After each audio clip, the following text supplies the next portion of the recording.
Ho, 34th.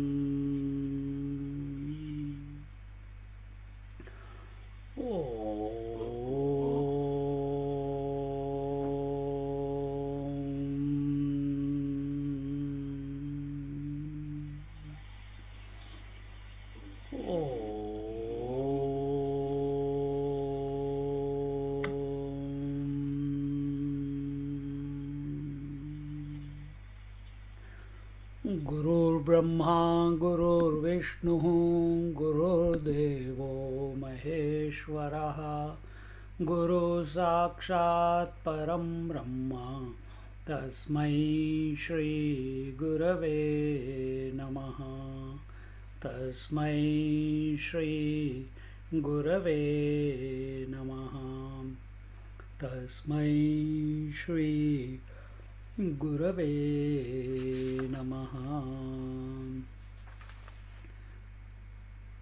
Did we conclude the chapter or we have got one more verse to go? One more verse to go, Swamiji. Okay. It's almost the conclusion, Swamiji. Yeah, last verse. Yeah. Okay, so here it was told in the 32nd verse. What we were looking at was that knowledge, the way Swamiji approached or Jnaneshwar Maharaj is approaching is Jnanam Bandhaha. Knowledge is a bondage also. Which knowledge? Not the knowledge of the self, but the thought knowledge. And how is it expressing? It is expressing that on one hand, I don't know myself, and on the other hand, I know myself. So if this thought is coming, I know myself, it's still a bondage. I am is still a bondage. I am Satchidanand Swarup is still a bondage because it's only at thought level. You are not directly experienced the self. And therefore, to transcend this thought knowledge, the process of Vaikhari Madhyama Pashyanti Para was told. This remaining aspect of limitation of knowledge cannot be overcome even up to one's own death. This I have achieved by surrendering at the feet of my Sadguru. Jnaneshwar Maharaj is saying. Jnaneshwar Maharaj is very clear. The Sadguru outside and the Sadguru within is one and the same. So whether you call the Sadguru outside is Nivrittinath, the Sadguru within is the Guru Tattva, which is none other than the Self, which is none other than Brahman or the Paramashiva. He is absolutely clear about it. There is no doubt. And he says, this I have achieved, that knowledge which cannot be, what is this limitation of knowledge? That objectively approaching the truth, objectively approaching the divinity. It cannot be overcome even up to one's own death. If you keep thinking, it will never conclude. Because Jiva is not by himself. It is this creation that he is in has got three legs, Jeev, Jagat, Ishwar. And he has to sort them out. Until he has not sorted them out, he will continue to be a Jiva. And either can he sort out the world? No, because he did not create it. Can he sort out God? No, he is all powerful. Then the only avenue left for the Jiva is to sort out himself. See? These limitations of the four speeches, the four planes of consciousness cannot be overcome even up to the end of one's life by one's own effort. There is only one way, the way Jnaneshwar Maharaj followed, that is to surrender oneself totally at the feet of the Guru. When such a surrender takes place, the individuality is dissolved. See?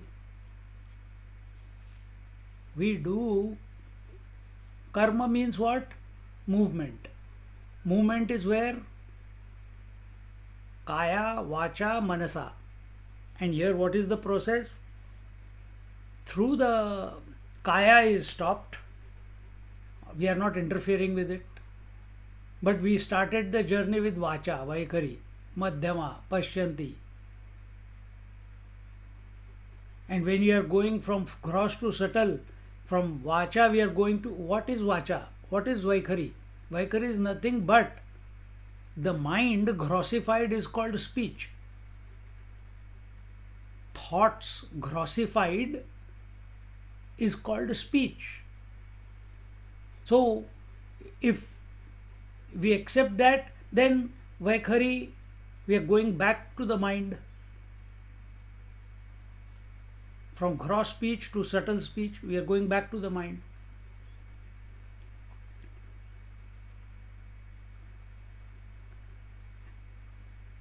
And this mind is where the aham bhav is there, that I am, and it needs to be dissolved. And we must have some altar. Jnaneshwar Maharaj is saying that I have dissolved this I. See, two things. Yesterday also in Bhagavad it came. The first step is when we are purifying, when you do karma, you do, and how do you do karma? Sarva karma phalatyaga.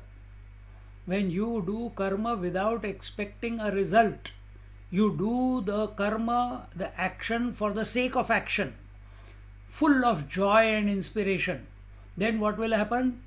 No memory will be created and mind will start getting purified. As the mind starts getting purified, what is its symptom? Its symptom is body disidentification. Then the next stage comes that you have to disidentify from this I, or you have to dilute this I, or you have to dissolve this I. First you dissolve the body identification. Now you have to dissolve the I thought itself. You know I only as a thought. You know body also only as a thought. In sleep there is no thought of the body. So that is what was achieved by purification. And when we do Vaikhari Madhyama Pashyanti Para, it is like, it is a upasana. And with this upasana, the I becomes weaker and weaker and weaker because it has got nothing to hold on to.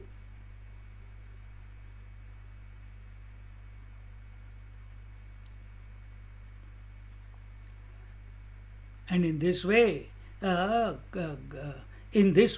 limitations of the four speeches have been transcended by the most simple method which lies in the heart of the Bhagavad Gita. And the same method is told by the Bhagavatam, Srimad Bhagavatam also. We saw that the easiest way I think we are in the 5th chapter, in the 3rd chapter or 4th chapter of the 12th canto. There it says, the only way to absolve yourself, to purify yourself, to realize the Supreme Person is chant the name of the Lord. Because in this age and time, depends where you find yourself in, intellectualization is not to remain focused, single pointed, one finds very difficult. To follow the do's and don'ts, one finds very difficult. To live a disciplined life, one finds it very difficult. To live hygienically, one finds it very difficult. Not to tell lies, one finds it very difficult. Not to accumulate, one finds it very difficult. To practice brahmacharya, one finds it very difficult. And the list goes on. For everything we have a problem. Then what do? No possibility of salvation? No. In every, as difficult as it may be, it is possible. In and through all conducive or unconducive activities, keep chanting the name of the Lord with bhav. Automatically you will start weaning away from all that is not required. Automatically it will happen. Just like automatically you wake up in the morning. Automatically the hunger comes. Automatically the sneeze comes. Automatically the bladder pressure comes. Same way. Automatically you will start weaning away, but you start somewhere. And this starting, this first ignition is by the grace of the Guru Maharaj. See, then you begin. What will happen? You will not understand what will happen unless you don't begin the process. See, what is body designed to? I heard it, I am talking about it, but what is it? Unless you don't do the process of Vaikari Madhyama Pashyanti Para, you will not know what body disidentification means. Consciously, unconsciously you know. Sleep. Consciously. What does it mean that there are no other thoughts but only the thought of the mantra in my mind? Get there and find out. Let it be your direct experience. I can't catch the beginning of the mantra and the end of the mantra. Get there. We want all the answers in the beginning. Only then we will begin.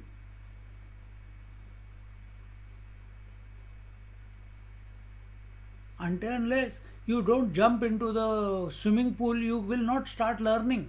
You will not learn to swim. You have to jump.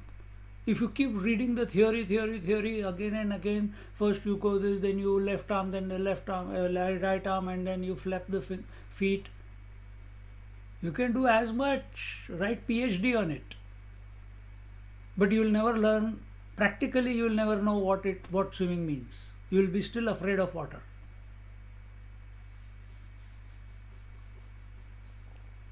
So you have to jump into the river of japa.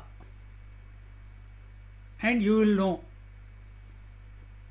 whatever we are saying. All these stages with Jnaneshwar Maharaj, I said, they will become our own if with bhava, with understanding will also come by itself. You start and keep reading this chapter again and again.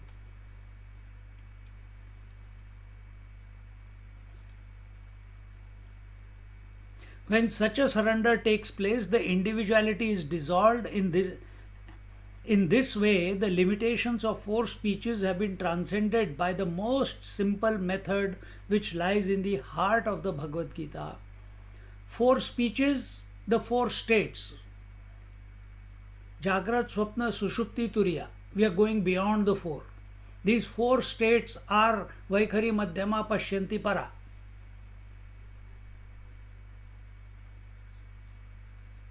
Just going up to Turiya is not enough. Going up to Nirvikalpa Samadhi is not enough. We have to go beyond that also.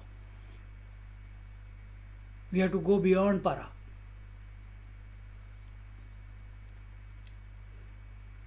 And what you have to do? Merely chant the name. Now we are very intelligent to find excuses for not to doing that also. Good luck then.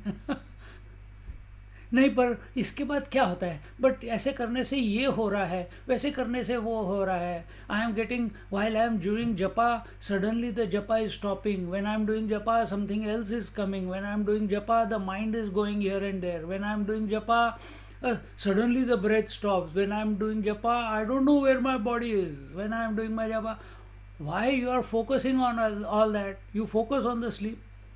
No, sorry, focus on the japa, not sleep.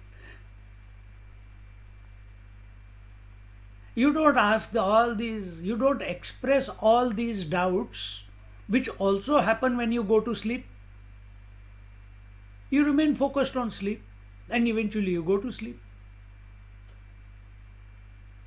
All these doubts, which I only narrated a few of them, all these things pass through your mind, but you don't give heed to it. Then why you give heed to them when you are doing your sadhana of japa? Because we are not convinced, because we do not have faith, because we are not committed. We want an excuse. Someone should touch and it should happen. It will not happen that way.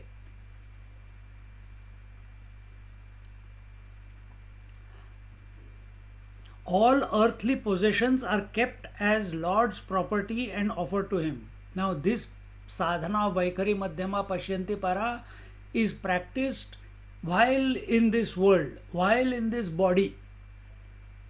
You don't have to leave anything. You don't have to leave your home, you don't have to leave your family, you don't have to do anything. Then what has to be done? The value giving that is taking place in the mind, that will automatically drop away by itself. You don't have to drop it. You don't have to drop anything. All you have to do is hold on to the mantra. Stop holding on to anything else. Only hold on to the divine. Then all earthly possessions. Then what will be the first dispositions as regards the relations and possessions? It is all Lord's property. He brought it about. He has given it. He produced it. He created. He will take care of it. It's not my responsibility. Then interact. If he has created the creation, then interact with the creation in that manner. Respect it, revere it, serve it. Not try to possess it. We want to possess. And the moment this idea of possession and accumulation comes, then it's a hard climb. You are stuck in a whirlpool of more and more and more then. All individual, so Lord's property and offered to him. So whatever result is coming from whatever efforts you are putting in life, where life has placed you, the first disposition is Tera tujhko arpan kya lage mera.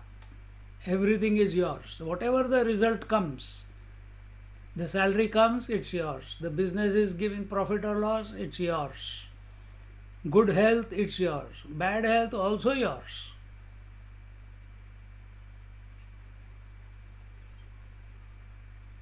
All individual efforts. So first it was about the world.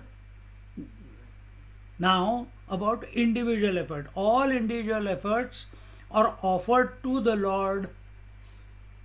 So first the attention was on the result of the actions. The second attention, point of approach is the individuality. That I am putting efforts, that I am doing sadhana, that I am chanting the name of the Lord, that I am giving lectures, that I am listening, I am understanding, I am confused. This is the second whirlpool in which we get caught up. And whirlpool only sucks you down. It never releases you. Eventually it will. When? After the last breath. So don't wait till then. So whatever efforts are being offered, have a disposition that these efforts that I am putting, because I am still present as a seeker, is only, I am able to put these efforts only because of the grace of the Lord. He is the real inspirator. Without him, even this idea that I should come to the satsang will not be there. Without his inspiration, I will not be able to talk even, to understand even, to speak even. This so what is happening in this process? You are giving up your ownership of efforts.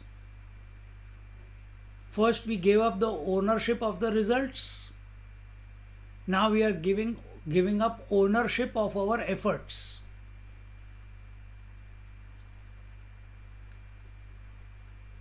What will happen as a result of this? A recognition that all activity is taking place by itself. You are unnecessarily you are thinking that you are the actor, that you are the doer. Karmani akarmani pashyet. The vision will be action and inaction. Both are happening at the same time. And you are always the watcher, observer.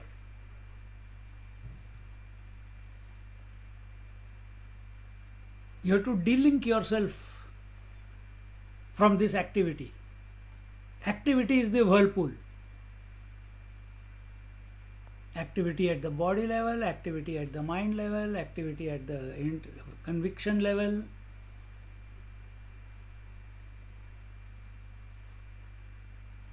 So all individual efforts are offered to the Lord, and finally the individuality itself is offered to the Lord, meaning as a result of this delinking from the world, then from the individual efforts, a certain level of purification comes about. And what is the purification? Reduced number of thoughts, more introvertedness, and as a result of that, remember, quality of thoughts, quantity of thoughts, and direction of thoughts has changed. And as a result of that, it's natural that this recognition will come.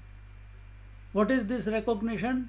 That I am not other than the divinity. This last part, the individuality itself is offered to the Lord. How is it offered? By recognizing that the self is none other than the infinite self. From devotion point of view, the individual self is a spark of the total self. That's what they say, no, in Vishishtadvaita.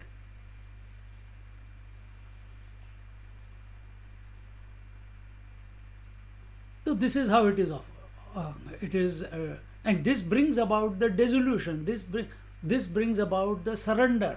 This brings about the union with the infinite. Actually, union was always there, because you never got self can never be separated from the total self. Individual self is only on account of identification with the body, with your contours, your identification with birth and death.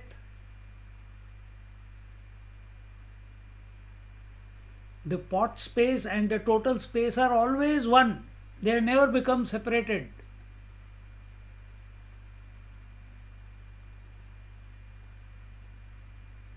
But we don't have the vision to see that this total space is pervading the material called the mud pot, not pot space, the pot, the gross pot.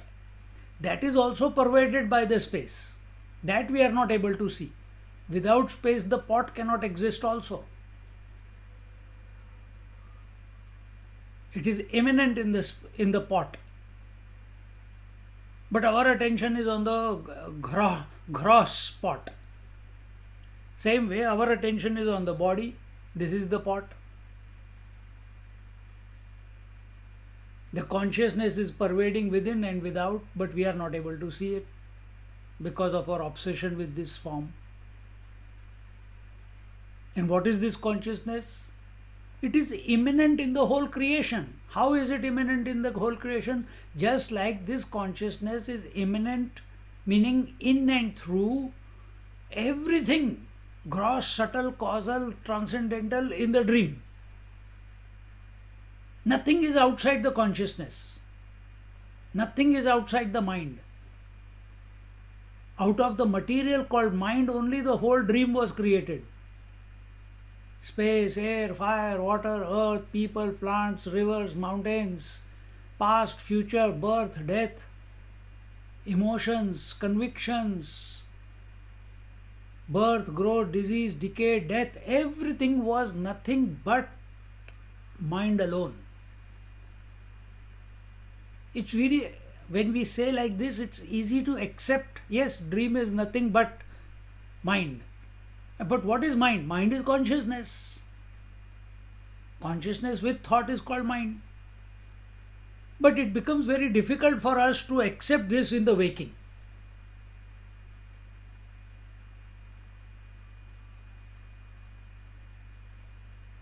This will automatically start clicking as long as you are involved in satsang and doing the sadhana of japa.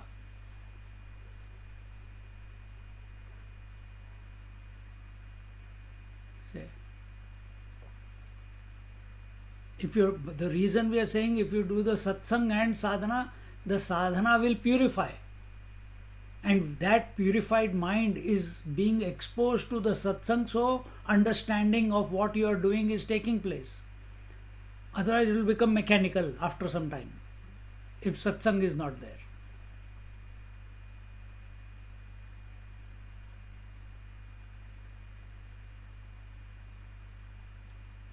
Only by this total surrender does one transcend the relative four planes of consciousnesses.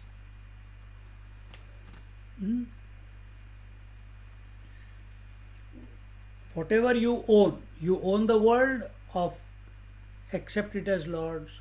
You own your own efforts, accept that these efforts are by the inspiration of the Lord. You accept yourself as I, dissolve this I by surrendering to the divine. And surrender to the divine doesn't mean, please help me, guide me, I am at your feet. No, surrender means recognizing that this individual I and the total I are essentially one. That is surrender.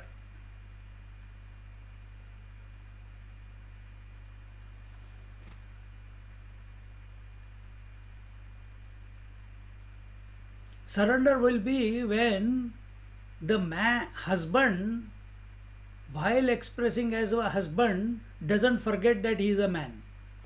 That is surrender.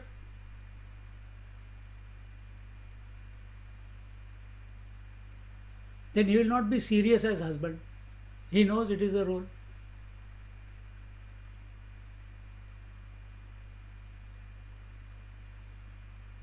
But commonly we take one role and we forget the essential.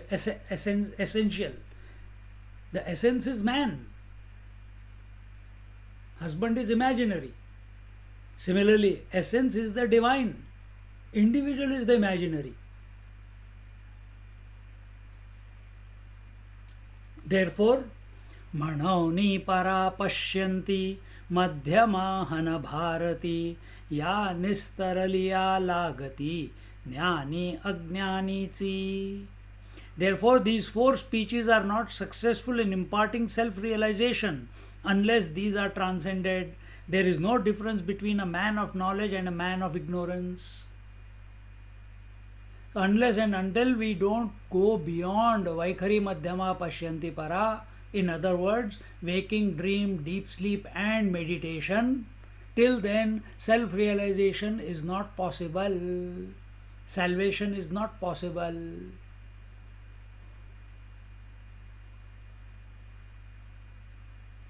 Does it mean we stop doing waking meditation? No. Do you stop doing waking?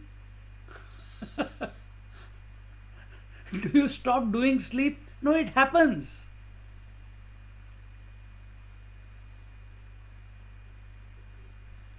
You have to recognize you are beyond these four. Even while expressing through these four.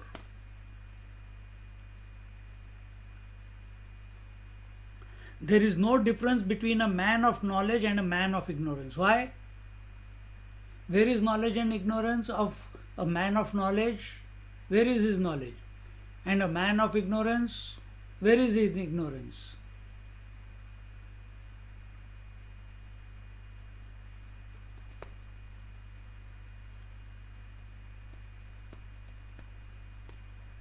Where is his ignorance and knowledge? Both are in ignorance only. Both are in the mind only. Both are at thought level only. But essentially, both are self. So, when it says there is no difference between both of them, yes, essentially both are same. Man of knowledge is also nothing but Satchidanand Swarup. Man of ignorance is also nothing but Satchidanand Swarup in essence. So the similarity. And if the man of knowledge thinks he is very knowledgeable and he is better than the ignorant fellow, and the ignorant fellow feels that, the other person is very knowledgeable, I don't know anything. Both are under the spell of ignorance alone. Again similarity. Again similarity. Those who consider themselves to be under the influence of the four vanis, four speeches, and those who consider themselves not under their influence, both are still maintaining their individualities. Therefore, the wise man is none other than the man of ignorance. In this way, the third chapter of Amrutanubhava, entitled Vacharana Parihara, is concluded. So, both the persons, the one who feels he has gone beyond the four, and the one who feels he is still in the clutches of the four speeches, both are ignorant, because the one who has gone beyond cannot think he has gone beyond. Because when you go beyond the four speeches, when you turn around, there is nothing left. Because wherever you look, there you are. So it's only an idea that I have gone beyond four speeches. Whom are you trying to convince? If going beyond four speeches is the infinite consciousness, then everything is Purnamada Purnamidam. Then whom are you telling that I have gone beyond four speeches? Because there is no other, there is no one else apart from you to whom you can communicate. So the Kena Upanishad says, the one who knows doesn't know. And the one who doesn't know, naturally he doesn't know.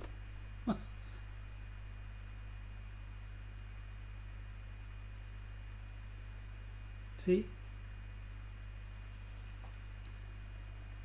Now Swamiji takes the summary of it. We'll go through it quickly. The second chapter, which dealt with the grace of the Guru, concluded on the thought that by the surrender at the feet of my Sadguru, I have paid the debt to the four speeches. The third chapter picks up its theme from this thought. What is this debt? How is it redeemed? This is analyzed. So surrender, which was told in the second last verse here, the individuality itself is offered to the Lord. This is the surrender. The Lord and the Guru Tattva are not separate. They are one and the same. Stop getting lost in these words. Essence is always one and the same. So there he said, I have paid my debt to the four speeches by surrendering at the feet of my Sadguru. And what is what is this debt that he has paid? That was taken for analysis in this third chapter. The four speeches represent the four planes of consciousness in ascending order of subtlety. They are the Vaikhari Vani or the waking state, Sthula Sharira, the Madhyama Vani or the dream state, the Sukshma Sharira, the Pashyanti Vani or the deep sleep state, Karana Sharira, and the Paravani or the Turiya state, which pervades the other three. Which pervades the other three. Whether you call it meditation, Nirvikalpa Samadhi, or you call it witnessing. Witness has something to witness.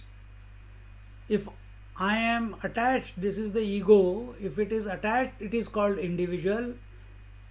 When it is detached from the three, waking, dream and deep sleep, when it is separated, it is called the witness. What is it witnessing? The waking, dream, deep sleep coming and going. So this witness is on account of being witnessed. Man by himself cannot become a husband. He needs a wife. Similarly, a witness cannot be a witness by itself. It has, in reference to something, it is a witness. So this is the Turiya. This is the Para. So with Vaikhari we go beyond gross waking. With Madhyama we go beyond subtle, the dream. With Pashyanti we go beyond the deep sleep, the Karana Sharir. And we go beyond the Para. How do we go beyond Para?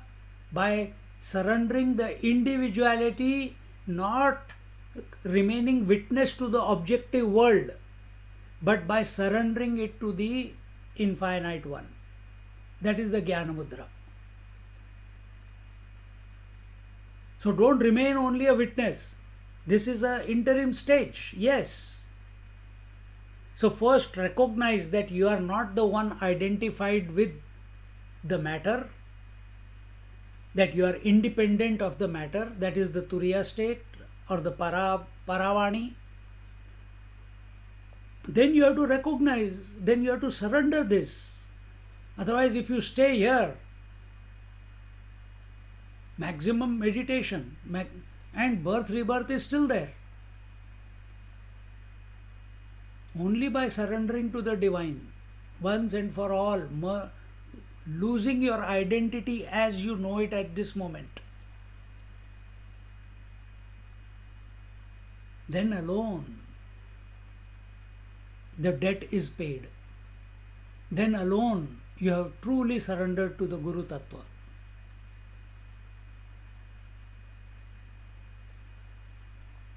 Debt is that which keeps one in bondage. So where is the debt? Debt is not here. Debt is in these four. Either you are a waker, identified, you are a waker, you are a dreamer, you are a sleeper, you are a meditator. Vaikhari, Madhyama, Pashyanti, Para. As long as you are any one of these, you have not paid your debt. Debt is that which keeps us in bondage. Taking a position as waker, dreamer, deep sleeper, meditator is bondage, because it is in reference to something. Your being is not independent when you are in these four. Yes, in essence you are independent, but you are not recognizing it so. So debt is that which keeps one in bondage. The jiva is in the slumber of ignorance, unaware of its essential nature, its own bondage. So while we are listening, while we are talking, here we are in the waking state.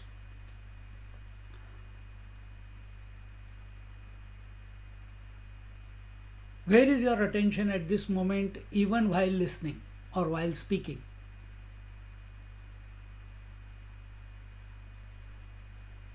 Is your disposition that the one who's speaking is none other than me? Is our disposition that the thoughts that are coming in my mind are none other than the self? But this dialogue which may be going on in your mind, it is going on in the mind only, no? Still in bondage. Still in bondage.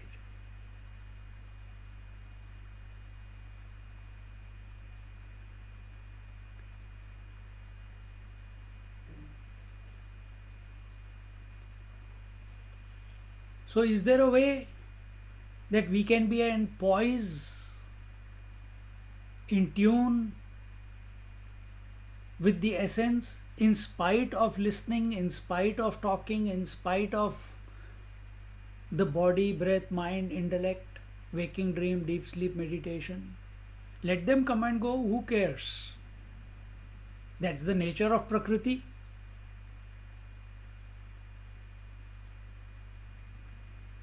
Is the nature of Prakriti.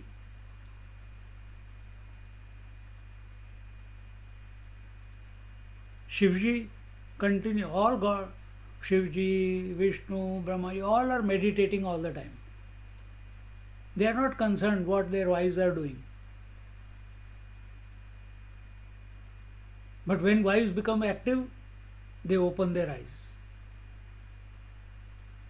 And they are awed at the creativity of their wives, and that awe again puts them back in meditation.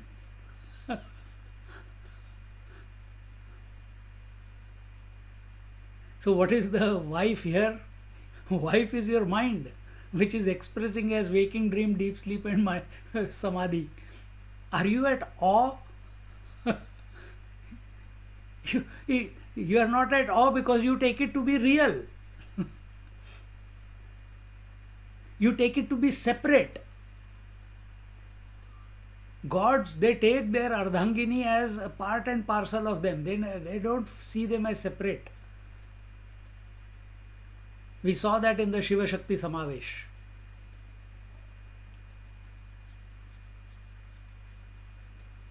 Our potentiality is not separate to us. The potentiality of the sun called heat and light is not separate to the sun.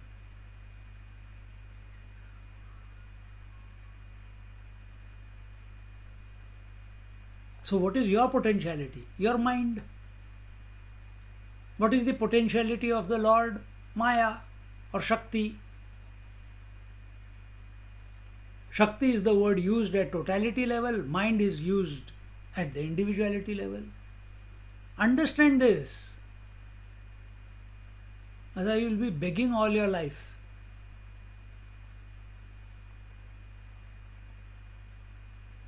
Now, if you understand that this mind is an inseparable, it is your own potentiality, then deal with it accordingly. How? Like gods do, remain in meditation. Don't be too serious about the potentiality. Who is Lord? Who is the master of the potentiality? Who is an individual? Who is a slave of the potentiality? Who is God? Master of the mind. Who are Mahatmas? Master of the mind. Who are we? Slaves of the mind. Change this equation. How do you change? Vaikhari Madhyama Pashyanti Para. Go beyond the four. Equation will change. Now, how much more easy can great masters make it for us? It's only because we will remain in ignorance and we will not practice this only because we don't want to give up where we are at this moment. We don't aspire for for realization as much as we aspire for this world of relations and possessions. That's why we don't begin this journey.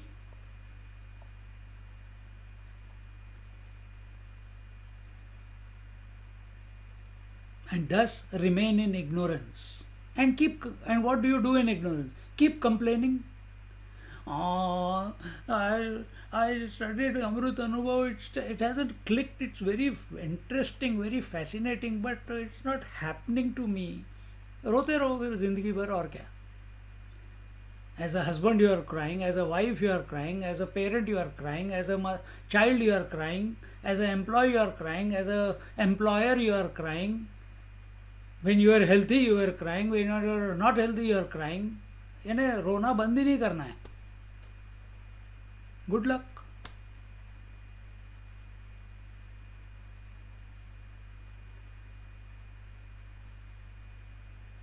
Satsang is not for feel good atmosphere.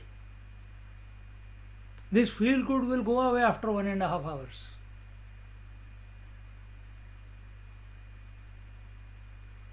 The scriptures and the Guru constantly proclaim the truth, the Mahavakyas, and try to shake the jiva out of its tamas. Tamas, ignorance. Tamas, body identification. And the result of that body identification is attachment to parents, attachment to objects, attachment to the world, attachment to waking, dream, deep sleep, attachment, and so on. Considering that you are the body is an expression of tamas. Therefore, the teachers say, the scriptures say, awake, arise, uttishta, jagrata. Awake, arise, you are not the limited being that you think you are. Understand the truth that you are. At a drop of a hat, we are ready to make these statements in social gatherings. But what it connotes, that we have never realized. We are still holding on to our body as I. एक दिन खाना late हो गया तो the whole house is upside down. If something is not made to your liking, the house is upside down. And you want to be on the spiritual, and you say you are on a spiritual journey. If you don't get your coffee in the morning, your whole day goes bad. This is stupidity. This is called self-inflicted torture. When you consider that you are the mind and as a result you are the slave of the mind and you accept yourself as the individual, it's called masochism. Masochism and sadism, they are two words. Sadism is when you inflict pain on others, and masochism is when you inflict pain on yourself.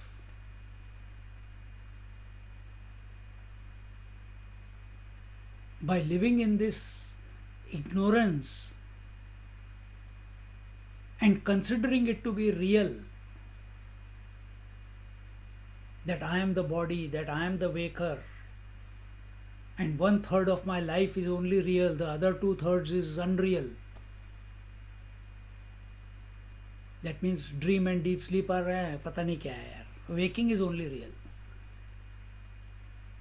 And in this waking, the virtual, the husband, the wife, the brother, the sister, the daughter, the son, these are more real than the man or the woman. How much stupid can we get? This is called masochism. Inflicting pain on yourself without knowing that you are inflicting pain. इससे बड़ा बुद्धू और कौन हो सकता है?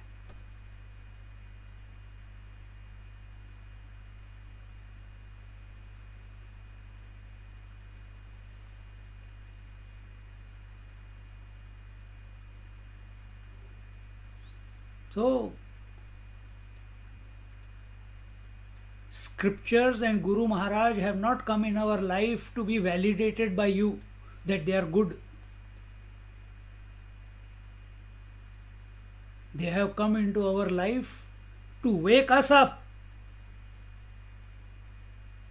not to hear words of appreciation from us that what a wonderful scripture, oh, what a wonderful composition Jnaneshwar Maharaj has made. They don't need validity.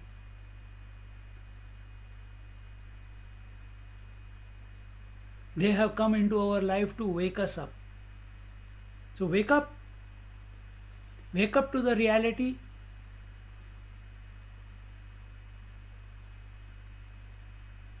That you are that which is transcendental and eminent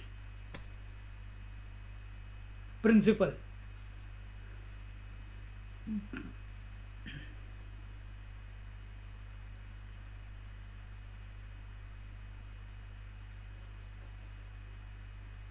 The jiva comes out of that sleep of avidya and begins his long sadhana of self-discovery. Long sadhana. The wave comes out of its ignorance and begins its long journey to be the water. Again, a stupid journey. सुनते सुनते अपने को ही मैं सुन रहा हूं अभी कितना बुद्धू है हम.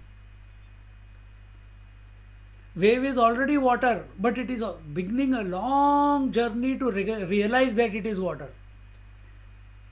We are essentially the divine reality, but we are beginning on a long journey to recognize that we are divine. How stupid!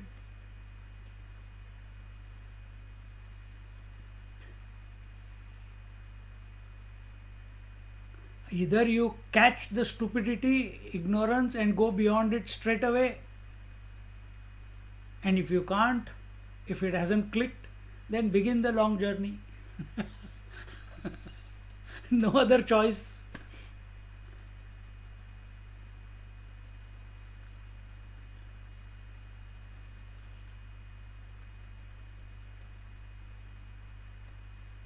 No other choice.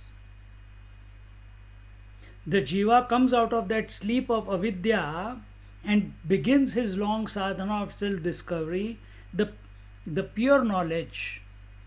This effort consists in paying the debt to each Vani by de-identifying oneself from the waker, dreamer, meditator, etc., which was the bondage. So, what is bondage? Waker is a bondage. Because you accepted the waking world and the waking body as real, so the waker was born. How does a Mahatma live in this world? He also has a body, he is also in the waking, but he doesn't become the waker. He continues to remain the infinite consciousness.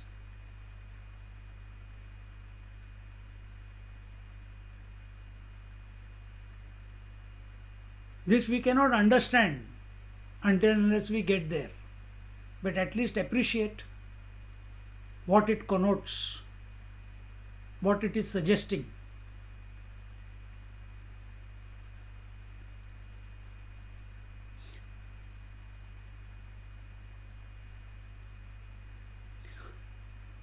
The effort consists in paying the debt to each Vani by de-identifying. Now you cannot de-identify it. If you do it forcefully, I am not going to speak anymore. I am going to remain in silence. This is willful de-identification. I keep telling you one Mahatma I met in Badrinath. Not once, many times. He was a Kotwal there. Kotwals are people, sannyasis. If you want to give a bhandara, you have to contact the Kotwal. Kotwal will invite all the Mahatmas for the bhandara. And if you are giving dakshina of 20 rupees to each Mahatma, then to him you have to give double, 40 rupees. Because he did extra work. So this was a Kotwal. For 17 years he did not speak. He was from Varanasi. Every year he will come to Badrinath, but not speaking 17 years. I saw him when he was not speaking, and I saw him when he was speaking. I said, what happened to him? He said he gave up his maunam. Now he can't stop talking. That is forceful. That is forceful.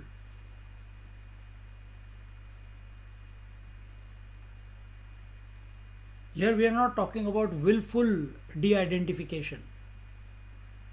It must happen. And that is why never chant the mantra in your mind. Never sit for meditation. Then what you should do? You should always remain in the waking. What do you do in the waking? Chant the Lord's name. Let a natural pull take you into the subtle and meditative states. It must happen. It must not happen by your desire that I want to meditate now. I want to sit in meditation now. Is it a drill? Is it a military drill?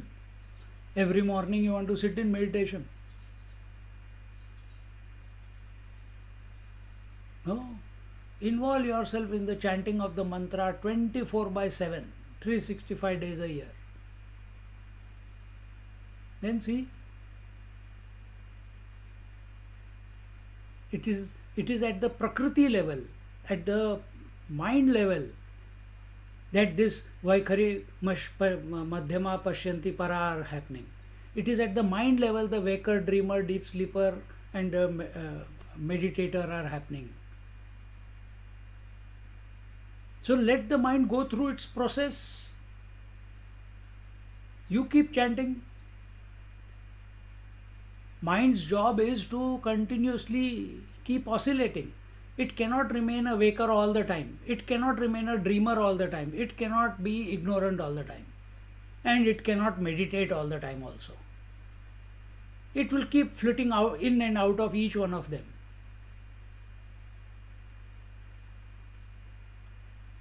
So when it is flitting out of each one of them, are you also going, I am meditating, I don't want to come out of meditation? That means you got identified with the mind. And who are you? Other than the mind. Yes, immanent through the mind, but you cannot catch it at the moment. As a sadhaka, first you are other than the mind.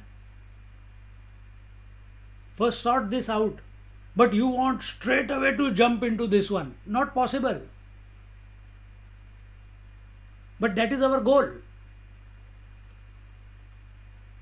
And if that goal is not getting realized, it is because this has not been purified. You have not paid the debts of Vaikhari, Madhyama, Pashyanti and Para. So sort these out first. How? By delinking yourself to each one of them. How? By chanting the mantra.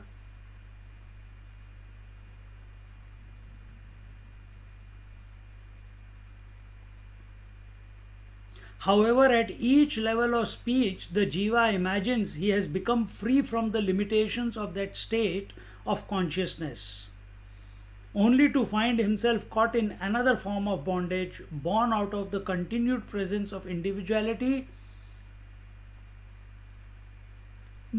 When Vaikhari purifies, he moves to Madhyama. He thinks, oh, I have overcome the waking state, I have become free of the waking state, nothing in the waking affects me, I have become indifferent, I have got vairagya, only to find that he has got caught in the dream, the Madhyama state. So now he has become free of the Vaikhari or free of the waking, but he has got identified with the Madhyama. Then he becomes free of the Madhyama. He becomes attached to Pashyanti. Then he becomes free of Pashyanti, becomes attached to Para, meditation.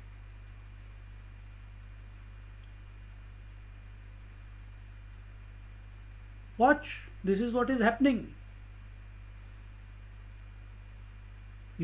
This morning you became free of sleep, ignorance, tamas, and became a waker.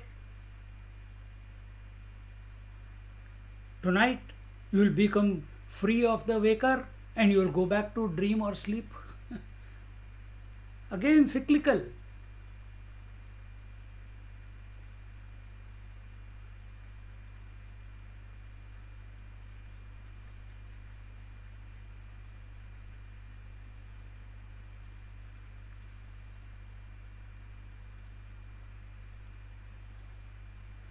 Only to find himself caught in another form of bondage, born out of the continued presence of individuality.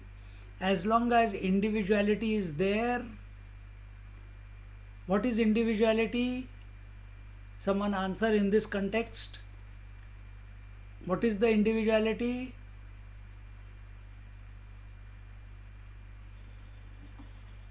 Individuality is acceptance of conditionings as real. So if you are you have accepted waking, dream, deep sleep and samadhi as real. So you want samadhi which is transcendental and you don't want waking, dream and deep sleep. Desiring samadhi is as much an ignorant pursuit as much as is wanting waking or sleep.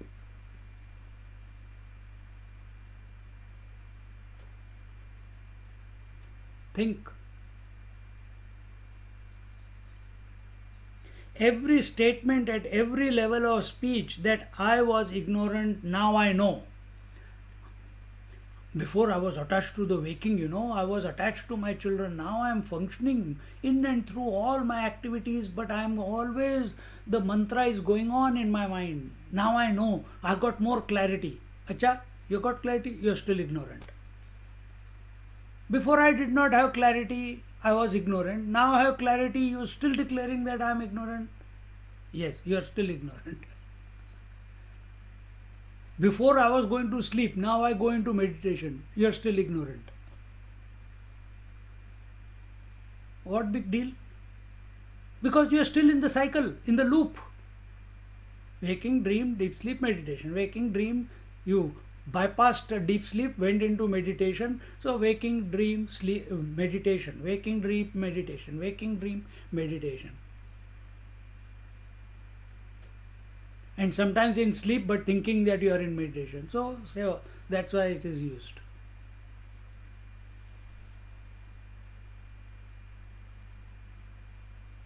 I was ignorant, now I know is the only expression, is only the expression of the same ignorance. The fact that one says, now I know, I am clear, now I have transcended, these are all statements of ignorance alone. The one who has transcended, truly transcended, maunam vyakhyat prakatita parabrahma yuvanam, then there is only silence. He doesn't show it to anyone, he doesn't say it to anyone, he doesn't have to prove it to anyone. He doesn't have to display it to anyone. He is absolutely comfortable.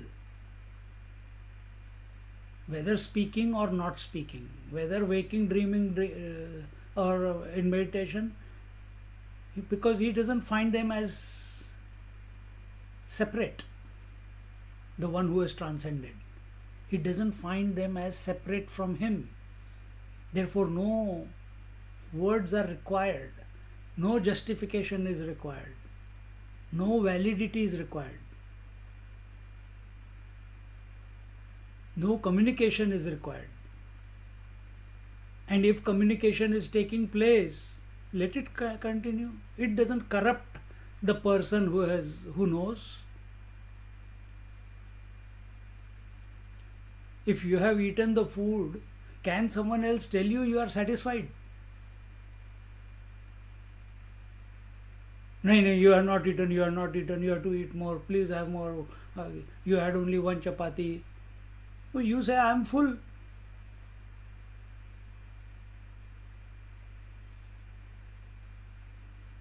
Only you know. You don't need validation from another person. Can you tell me if I am full or not? Can you tell if I am satisfied or not? Can you tell me if I am content or not? Can you tell me if I am realized or not? These are the symptoms. I will narrate to you that before I was a waker, now I am a meditator. Is equal to realization. Forget it.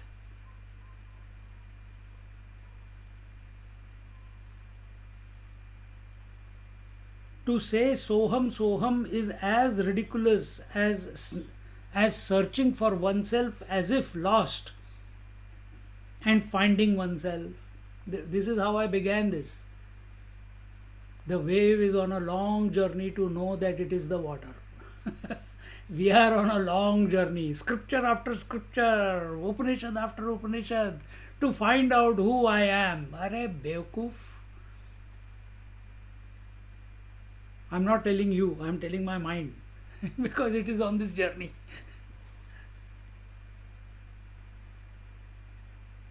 Then, should I stop then? No, let it be the Leela, let it go on.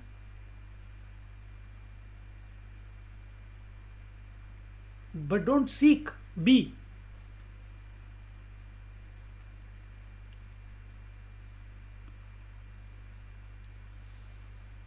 So Jnaneshwar Maharaj says, Jnane moksha ghade te nimaleni. By knowledge alone is freedom attained. Which knowledge? Thought-free knowledge.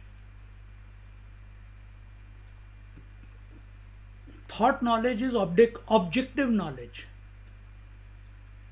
Thought-free knowledge is subjective. It is the subject knowing the subject is thought-free. The moment you objectify the self, objectification of the self happens by way of I thought. Then that I thought degrades itself into I am the waker I am the dreamer I am the sleeper I am the meditator I. Then in the waker I, more degradation happens. I am the father, I am the mother, I am the brother, I am the husband, I am the wife, I. यानी हद है, हद हो गई किसकी? Self torture की. अब इतना we have dug such a deep hole for ourselves, then it will take, now we have to fill it up and come out somehow. That deep hole can be, you can come out of that deep hole in one moment if you accept yourself as you are, without any ifs and buts, without any conditionings.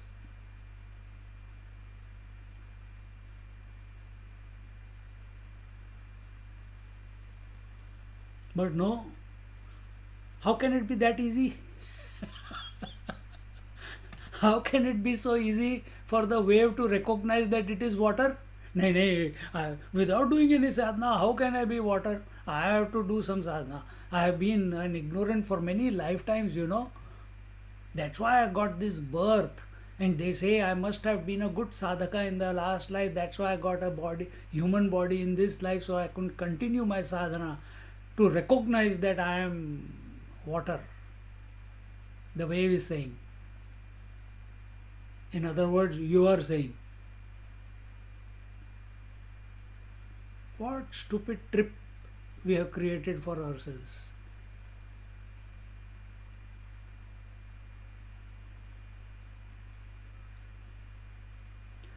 By knowledge alone freedom is attained. This knowledge is not thought knowledge. This is knowledge without thought. And knowledge without thought is this one. It is not this one, and thoughts are in the mind. Body, gross, subtle and causal. Thoughts are here. When we say knowledge is without thoughts, it is here. It's not here. If I is thinking of the bodies, three bodies, thoughts will come. When I is surrendering to the infinite, initially it is using the tool of the thoughts to think of this, but eventually it goes beyond thoughts. You use the mind, the I is using the mind to think, I am sleepy, I am sleepy, I am sleepy. Eventually, the I also goes away, the thought of sleep also goes away. Why is it so difficult to bring this about? When you do japa, chant Om. Aham Brahmasmi. I am Atma Brahma. I am. Here Swamiji used Soham Soham. I am, I am. Let it go to its natural conclusion. Because chanting of I am is in ignorance. What it is indicating is beyond the conditionings. And that one I am, which is beyond conditionings.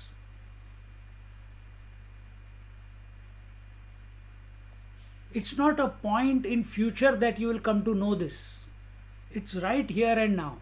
Even while you are talking and while you are listening. Because that's your natural state.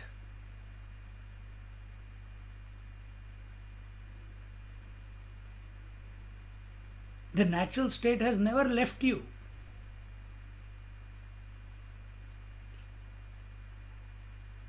You seem to have lost it only because you have accepted the conditionings of waking, dream, deep sleep and meditation, samadhi. So on account of your identification, you take a different personality and you forget the original.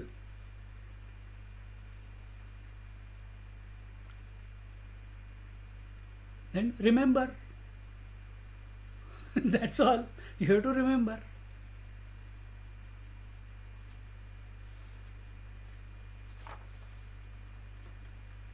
By knowledge alone is freedom attained. Jnanat eva tu kaivalyam. When jnana vritti is denied, jnana vritti, I know, I am, this thought is denied. Aham Brahmasmi, I am Brahman, I am infinite, I am consciousness, I am Satchidanand Swarup, or just I. The thought aspect of the I is dropped, and that will only happen here, not otherwise. But it must not happen by your desire, it must come automatically. So as we are going through Vaikhari, Madhyama, Pashyanti, Para, along with that the understanding of the process is there as it is being communicated here by Jnaneshwar Maharaj. So with this understanding, you continue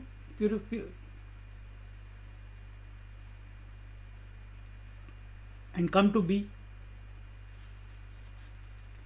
When Jnana Vritti is denied, because it is also in the form of a thought, so Jnana Vritti is also in a form thought. I am is also a thought. This also needs to be dropped. Therefore, by giving up Vritti Jnanam, only the four speeches are transcended. With the rejection of avidya, which is the source of the four speeches, the Jivatma Bhav, both I am Jiva and I am not the Jiva thought is rejected. I am an individual and I am not an individual.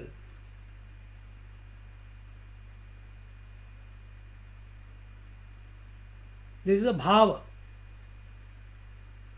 This also has to be rejected. All this is too much for us to understand, isn't it?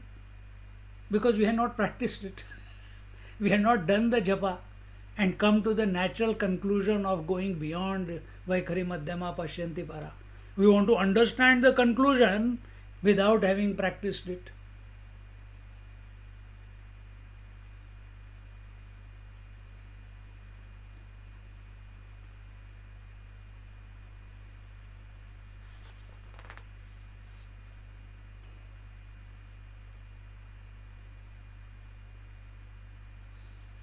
So, with the rejection of the avidya, which is the source of the four speeches, so ignorance is the source of four speeches. In fact, ignorance alone is expressing as the four speeches. Woman alone is expressing as daughter, mother, wife, sister. They are not separate entities.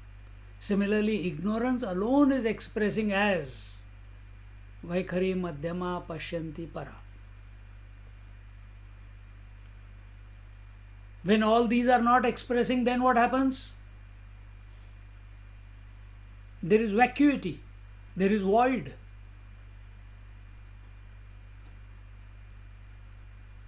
I don't know. No, don't stay there. That's why it is told. Here what?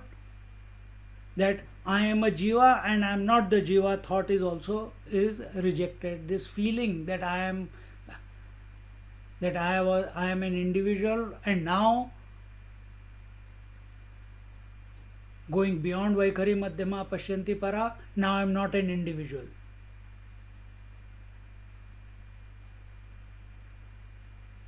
Even this jiva bhava also has to be rejected. It has to be transcended. It has to be merged into the divine. But the perfect awakening is still out of reach. In that state, one is totally unaware of being in that state, so long as even a trace of individuality in the form of I have realized thought, however latent, lingers. The debt of bondage of the jiva has not been fully paid. It remains like the ash of burnt wood. So how does it remain? As the ash of the burnt wood, meaning that it remains, it maintains its shape. It may not be able to tie you down, the rope, a burnt rope, but it is still there.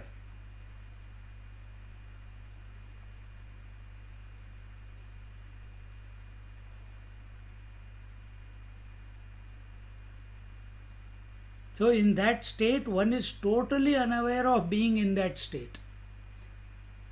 Why? Because no individuality. Individual is the one who knows or who doesn't know. Now you have gone beyond individuality. Individuality has dissolved. Now who is there to know or not know?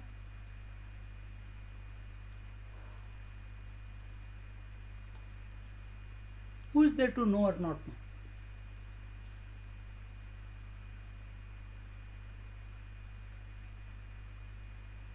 So as long as this I is there, as long as some knowingness or not knowingness is there, individuality is maintained, and having that objective knowledge means our debt to the four speeches has not been paid fully. In other words, having that even a latent trace of individuality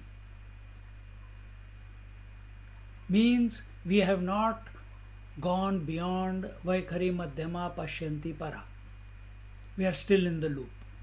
If we have come out of meditation 2 hours, 3 hours, 3 days, 21 days, individuality is still there.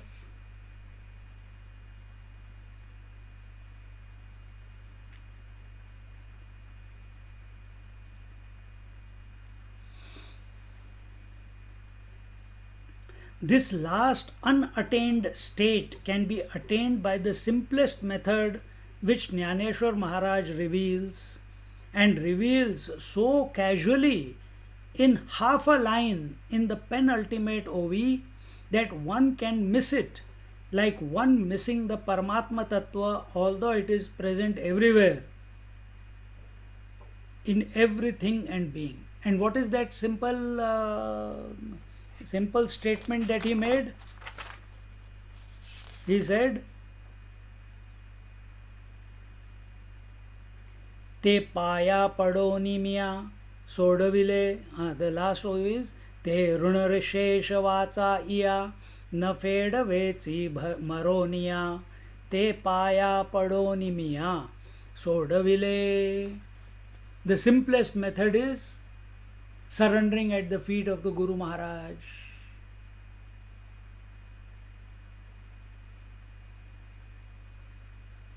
But there also ego. Why should I surrender? Can't I know it myself? Is I not the self essentially? So why should I study scriptures? Why should I accept God? Why should I surrender to a Guru Maharaj? This arrogance will not take us anywhere. We have to develop the vision of oneness.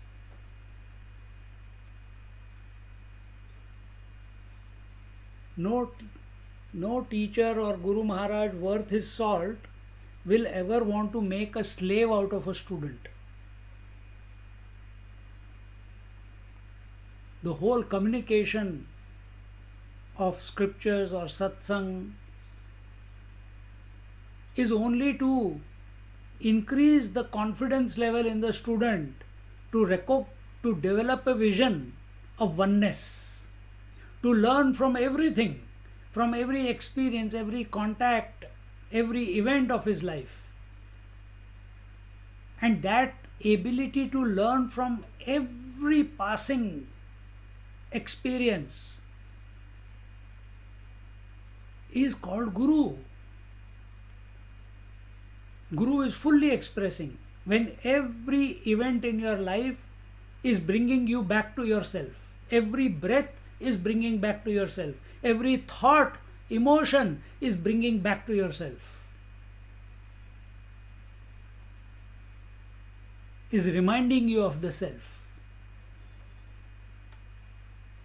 That is the whole purpose of the scriptures. That is the whole purpose of the Guru Maharaj. Nowhere Jnaneshwar Maharaj has said, put my photograph and pray, sing Jnaneshwar Mauli, Jnanadev Tukaram. Nowhere, anywhere. Nowhere he has said you have to follow what I am saying.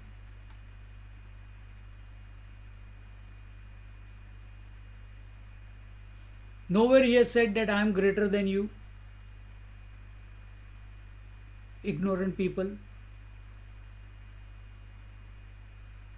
Nowhere. The whole communication is only to inspire us to realize that which we are already. If that is, and that no teacher can instill in another person. No scripture, no Mahatma, no Guru, no teacher, no Acharya can make it happen to the student. The student has to be available for that. All these can do is communicate. And why they are communicating? Because that's the best thing to communicate. If we have to talk, let's talk about this. And they never get tired. Scriptures don't get tired. Mahatmas don't get tired. Acharyas don't get tired. Once every day, some satsang or the other, never get tired. But student can get tired. बहुत हो गया यार. बहुत हो गया. कितना ब्रह्मन ब्रह्मन ब्रह्मन करेंगे. Yeah, except I am the self. Enough.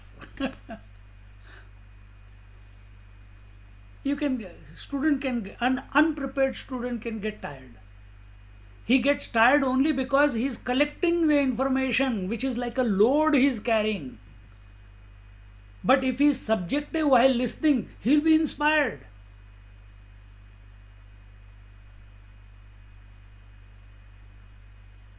Then it's no longer a load.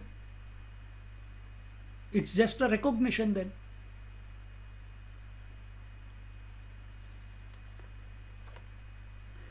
So that 32nd verse said, this truth is surrender at the feet of the Guru alone helps the jiva to transcend all the four speeches totally.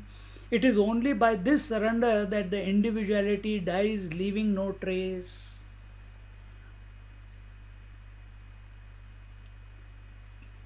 Surrender to what? The Guru Tattva. Where is the Guru Tattva? Within and without. Within as the self, without as the Guru Maharaj, from or that experience or that contact or that event. Guru Tattva is one without a second. It is not one Guru Maharaj. This is my Guru Maharaj. That Guru Maharaj, hey, that is not mine. I said, no.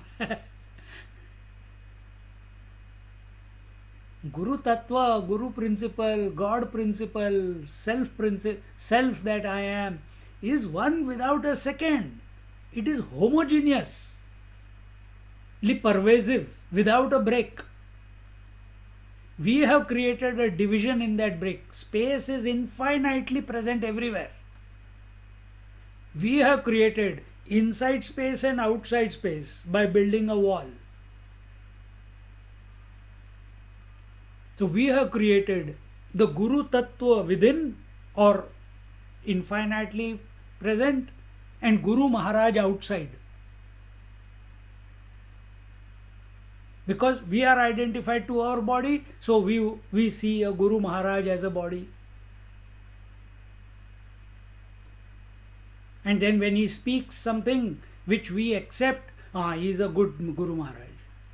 If he scolds us once, I don't think he's an angry Guru Maharaj. I don't think he's my type. See? So, everything that comes in our life,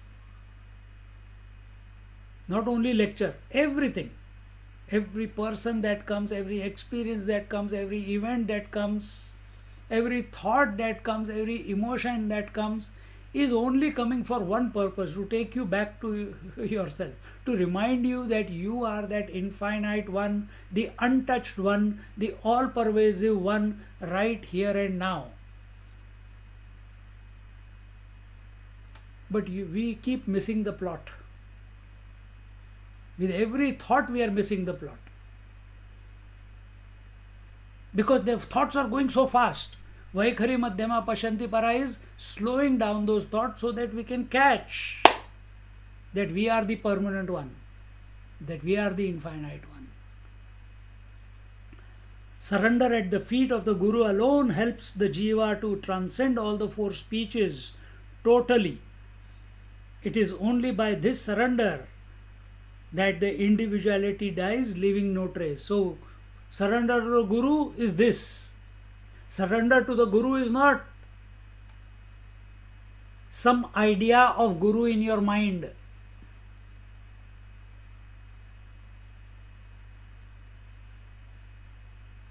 If you have a form, if you have a teacher in your life, you don't have the vision to see that he is the Guru principle alone, because you are identified with the form. You enjoy the dadi, you enjoy the form, you enjoy the look, you enjoy the smile. That is again getting lost in form only. That is, it will never happen.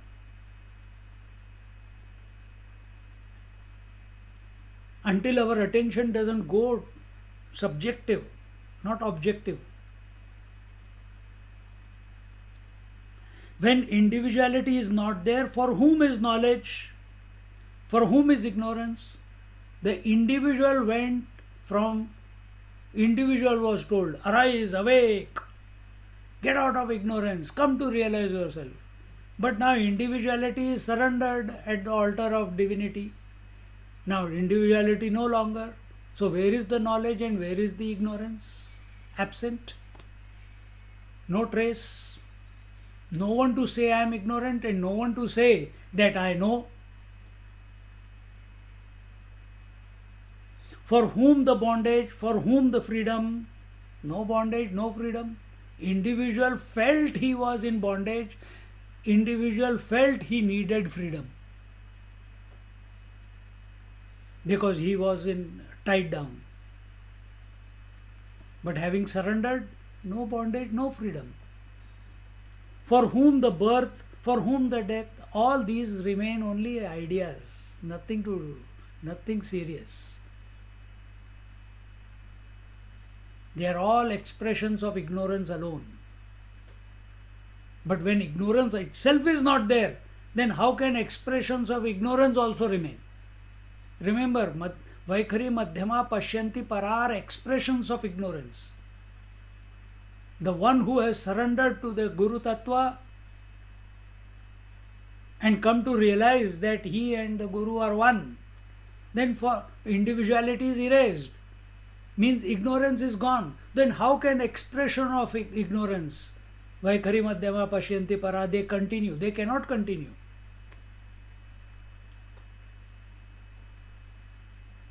This surrender is the surrender of the wave to the ocean, of the ornaments to the gold. Only waterness, only gold remains. That I am. I am the. And this, that I am, is a vritti rahit jnanam. Vritti rahit jnanam, thought free knowledge, thought free abidance, thought free disposition.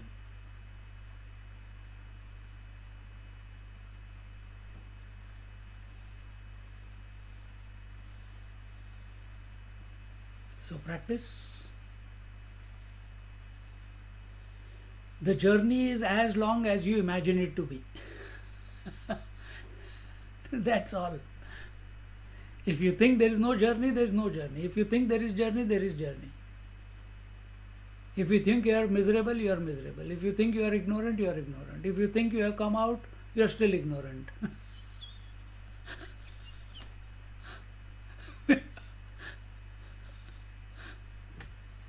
If you think you are realized, you are still ignorant. Anyway, enjoy the journey. Om Purnamada Purnamidam Purnat Purnamudachyate Purnasya Purnamadaya Purnamevavashishyate. Om Shanti Shanti Shanti Harihi Om Shri Gurubhyo Namaha Harihi Om. Just sit for a few moments.